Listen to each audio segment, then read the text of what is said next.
Daniel sitting across from my younger sister, Clara, at our favorite restaurant.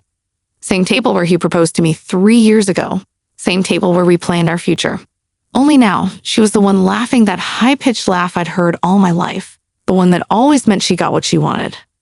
I didn't confront them that night. I just watched. Because when you've been betrayed by blood and by love, anger is too small a word for what grows inside you.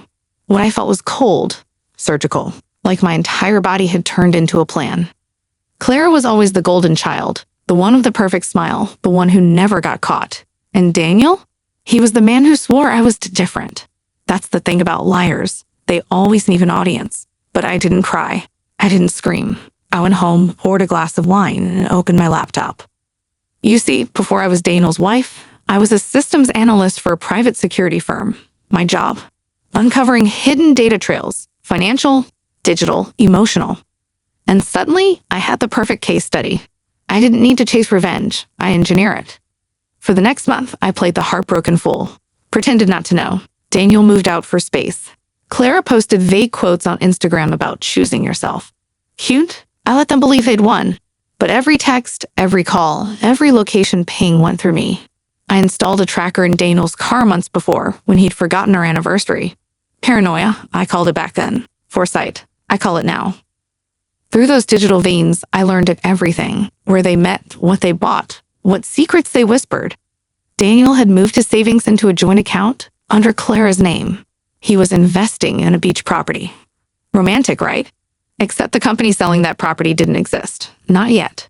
Because I created it. Using an alias, I set up a fake shell business. A beautiful trap disguised as a dream.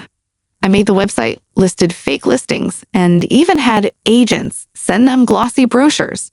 Every deposit, every transaction, every signature went through me. Within 6 weeks, my sister and my ex-husband had poured almost $160,000 into my fake company. But that wasn't enough. Money doesn't equal humiliation. Not for people like them. They needed to feel the fall, publicly. So I threw a party. A reconciliation party, I called it. Let's fix the family, I said. I rented a ballroom, sent elegant invites, and even told Clara I forgave her. She cried, hugged me, said she was pregnant. I smiled. That's wonderful, I said, touching her hand. You deserve happiness. The night of the party, everyone showed up. My parents, Daniel's colleagues, even Clara's old college friends. Champagne flowed, laughter echoed. And then, right after the cake was cut, I took the microphone. Before we toast, I said, I want to share something beautiful, a love story. A story about trust, betrayal, and poetic justice. I turned to the projector. The room dimmed. On screen, every message they'd sent each other. The dates, the fake property documents, the wire transfers, the confirmation emails, all from my shell company. Gasps filled the room. Clara went pale. Daniel tried to grab the microphone. I held up my hand. Oh, and one last thing, I said. Every cent you sent me, to Megan, to the women's shelter you used to mock Daniel. So thank you for your generosity. Security escorted them out before the police arrived. Turns out, signing financial documents with falsified information under a fake identity has consequences, especially when your partner reports you first.